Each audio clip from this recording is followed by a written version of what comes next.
اعوذ باللہ من الشیطان الرجیم بسم اللہ الرحمن الرحیم۔ ابو صائب ہشام بن زہرہ فرماتے ہیں کہ میں حضرت ابو سعید خدری رضی اللہ تعالی عنہ کے گھر تھا۔ وہ نماز پڑھنے میں مشغول تھے۔ میں بیٹھ کر ان کے نماز سے فارغ ہونے کا انتظار کرنے لگا۔ اسی دوران میں نے گھر کے ایک کنارے پڑی کھجور کی چھڑیوں میں حرکت سی سنی تو میں نے دیکھا کہ ایک سانپ ہے۔ میں جلدی ہی اس کو قتل کرنے کی طرف لپکا۔ حضرت ابو سعید خدری رضی اللہ تعالی عنہ نے دوران نماز ہی اشارہ کیا کہ بیٹھ جاؤ۔ میں بیٹھ گیا۔ وہ نماز سے فارغ ہوئے تو انہوں نے اپنی حویلی میں ایک گھر کی طرف اشارہ کرتے ہوئے فرمایا، کیا وہ گھر تم دیکھ رہے ہو؟ میں نے کہا ہاں۔ آپ نے فرمایا، اس میں ایک ہمارا جوان رہتا تھا جس کی نئی شادی ہوئی تھی۔ آپ فرماتے ہیں کہ پھر ہم نبی کریم صلی اللہ علیہ وآلہ وسلم کے ساتھ خندق میں حاضر ہو گئے۔ ایک دن دوپہر کو اس جوان کے دل میں خیال آیا کہ میں نبی کریم صلی اللہ علیہ وسلم سے اجازت لے کر گھر سے ہو آؤں۔ اس نے آپ سے ایک دن کی اجازت طلب کی۔ آپ نے فرمایا ٹھیک ہے، اپنے ہتھیار ساتھ لے لو، کیونکہ مجھے ڈر ہے کہ بنو قریظہ کہیں تم پر حملہ نہ کر دیں۔ اس جوان نے اپنے ہتھیار لے لیے اور گھر کی طرف چل پڑا۔ گھر پہنچنے پر اس نے اپنی زوجہ کو دونوں دروازوں کے درمیان کھڑے دیکھا۔ اس کی غیرت نے برداشت نہ کیا کہ میری عدم موجودگی میں گھر سے باہر دروازے میں کھڑی ہو کر کیا کر رہی ہے۔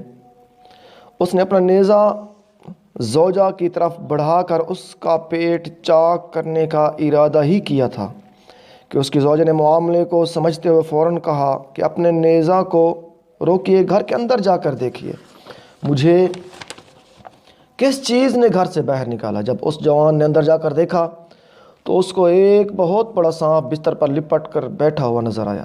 اس نے فوراً اپنا نیزہ بڑھاتے ہوئے سانپ میں گاڑ دیا، پھر جب باہر نکل کر نیزہ کو حویلی میں گاڑ دیا۔ سانپ تڑپتے ہوئے جوان پر گرا اور جوان کو ڈس لیا۔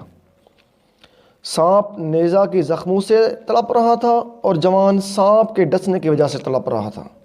معلوم نہیں ہو رہا تھا کہ کس کی موت پہلے آئے گی۔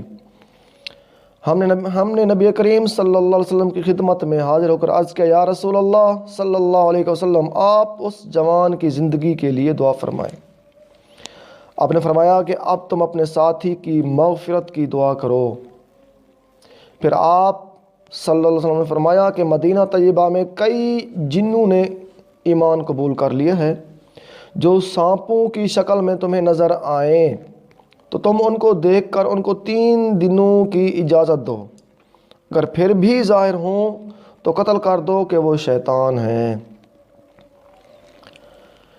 مسلم شریف جلد ثانی قتل الحیات۔